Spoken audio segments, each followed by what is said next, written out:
안녕하세요. 오늘은 부모와 자식 간의 인연에 대해서 말씀드리고자 합니다.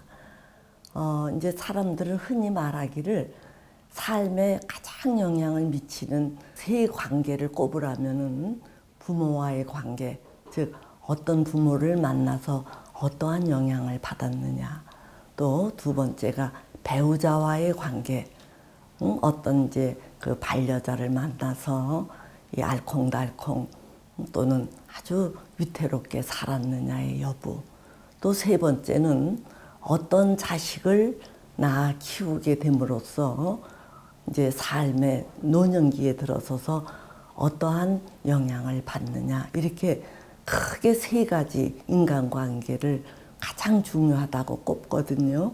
그런데 이제 여기에서 사람들이 이렇게 얘기를 해요.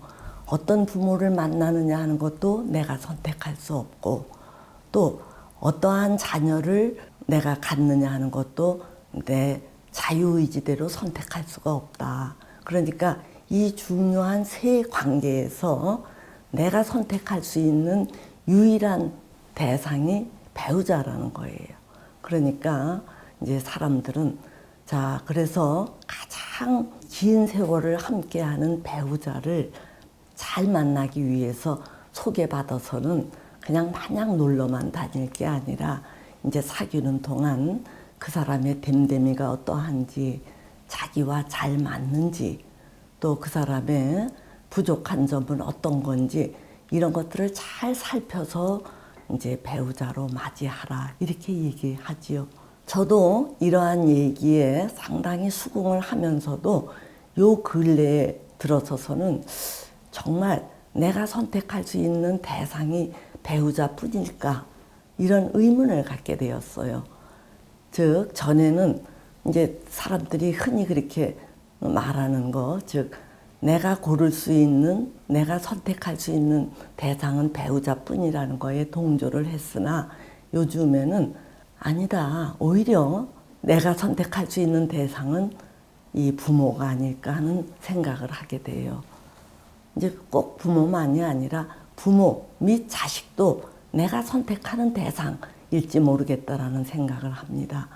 왜 이러한 생각을 하게 되었느냐 하면은 제가 수년 전부터 이 불교에 조금 심취해서 그쪽 공부를 좀 하는데, 그쪽에서는 이 업이라는 개념을 상당히 중시하더라고요.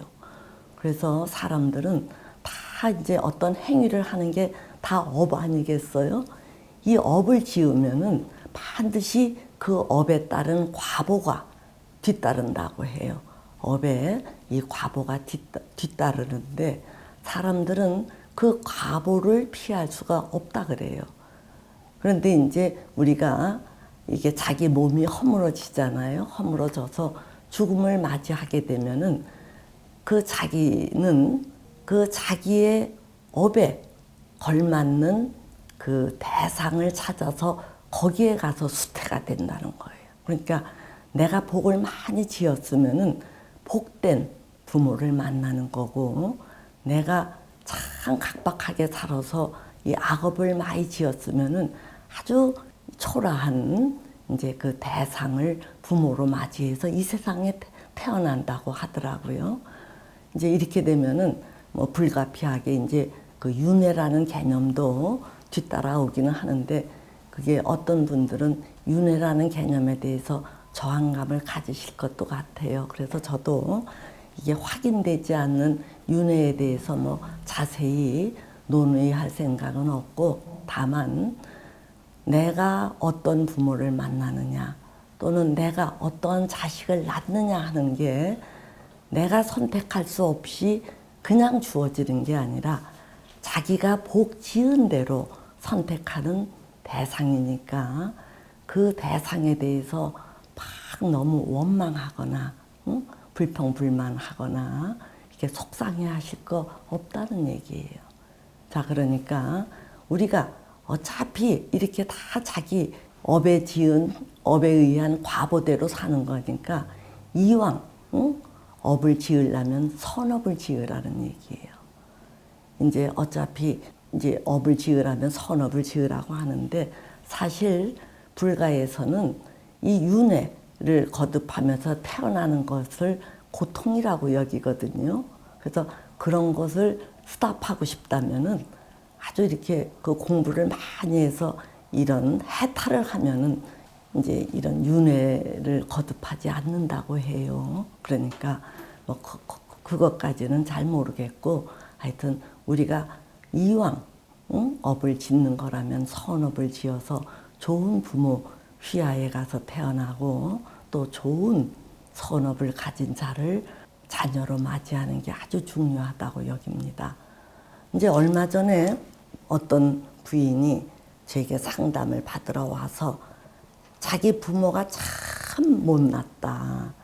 자기 부모가 아주 좀 형편없었다라는 이야기를 하면서 자꾸 이렇게 눈물 지어요. 근데 이제 이러한 이야기도 뭐 한두 번이면은 제가 그래, 부모에게 좋은 교육을 받지 못하고 그래서 상당히 인생이 꼬이기 시작했지 하는 거를 동조를 하는데, 이게 수개월이 지나도 계속 이제 부모를 원망하니까 제가 하루는 답답해서 그러게요. 응? 왜 그런 부모에게 가서 태어났어요? 그랬더니 예? 뭐라고요? 이래요. 그래서 왜 그런 부모 휘하에 가서 출생하셨느냐고요. 그러니까 그게 내 뜻대로 되는 거예요? 이렇게 이제 반문하길래 제가 이제 설명을 했어요. 이 불가에서는 자기가 지은 업대로 자기가 복을 받는데 그 복에 비등한 수준의 부모에게 가서 태어나는 거니까 당신께서 그런 부모 밑에서 태어난 것을 부모 원망하지 말고 본인의 그 탓으로 돌리십시오. 이렇게 얘기를 한 번 한 적이 있습니다. 그랬더니 이 부인이 처음에는 뭐 알아듣는 듯이 아무런 말도 안 하고 그냥 뚱하니 저를 쳐다봐요. 그런데 그 다음에 와서도 여전히 그 부모 타령을 하더라고요. 그래서 아, 내가 그런 이야기를 해도 그걸 깊이 있게 알아듣지는 못했구나 하고 그냥 하는 수 없이 또 그 부인의 수준에 맞춰서 매번 부모 원망을 할 때 또 그런가 보다 그러려니 하고 자꾸 이렇게 속을 풀어주는 거에 그 역점을 둔 사례가 있습니다. 또 이와는 달리 어떤 남자는 저한테 이제 상담을 받으러 왔는데 이분이 조울증이 있어요. 이제 조울증이라는 게 상당히 우울하게 이렇게 침잠해 있다가 이제 간간히 이렇게 기분이 또 반대급부로 훅 떠요. 그래서 이 조증을 보이다가 다시 또 푹 가라앉아서 몇 개월 허우적거리다 또 그 짧은 시간 동안 또 푹 떠서 붕붕붕 떠다니고 뭐 이런 조울증이라는 게 좀 무서운 병이지요. 근데 이제 이 양반이 이런 병을 앓는 거예요. 그러니까 직장 생활을 유지하기도 어렵고 그래서 상당히 이 곤란을 겪는 분이에요.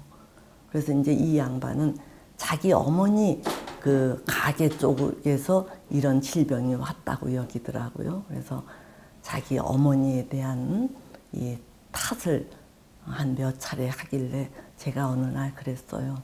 그 어머니도 그런 병을 앓고 싶어서 앓은 게 아니라 그 선대에 누군가로부터 그런 질병을 이어받은 거니까 그분 역시 어떻게 보면 희생자일 수 있지 않느냐. 그런데 나는 어머니도 희생자고 당신도 희생자다 이렇게 보기보다는 어머니도 그 정도의 복을 가지신 분이고 당신도 그 정도의 복을 가졌기 때문에 그 어머니를 그 의지해서 태어난 거 아니겠어요. 그러니까 받아들이십시오. 그랬더니 이 남자가 저를 이렇게 많이 응시를 하더라고요. 그래서 아, 이 남자가 당신은 이런 질병을 안 알아봤기 때문에 그렇게 배찬 소리 하는 거 아니냐 이런 이야기가 나올까 봐 저도 긴장을 바짝 하고 가만히 있었는데 결국 이 남자가 고개를 끄덕끄덕 하면서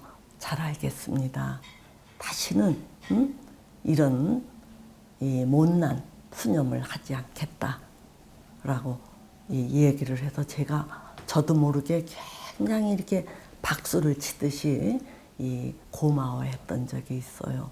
정말 그 남자는 그 이후로 뭐 어머니가 어떠서 어떻고 저떻고 이런 푸념을 안 하고 어차피 자기에게 닥친 이런 질병은 자기가 감내해야 할 몫이구나 하고 이렇게 받아들이는 것 같더라고요. 그러니까 이 남자분이 그 다음부터는 제게 상당히 조울증을 앓을 망정 똑똑하고 또 강건한 이미지도 있어 보여서 근사하다고 여긴 적이 있습니다.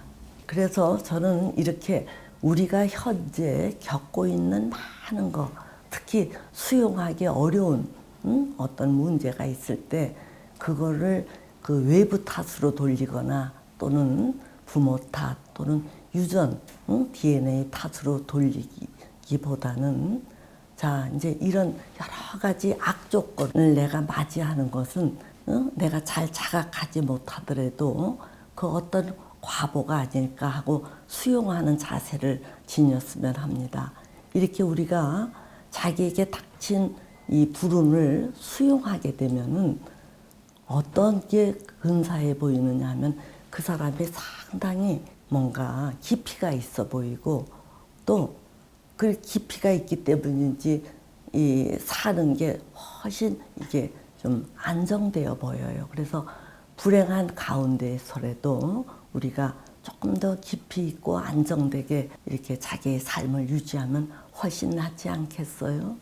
그래서 저는 오늘 여러분들께 부모와 자식의 인연은 그거는 주어지는 것이기도 하지만 동시에 자기 복대로 자기가 적극 맞이하는 즉 자기 선택일 수 있다.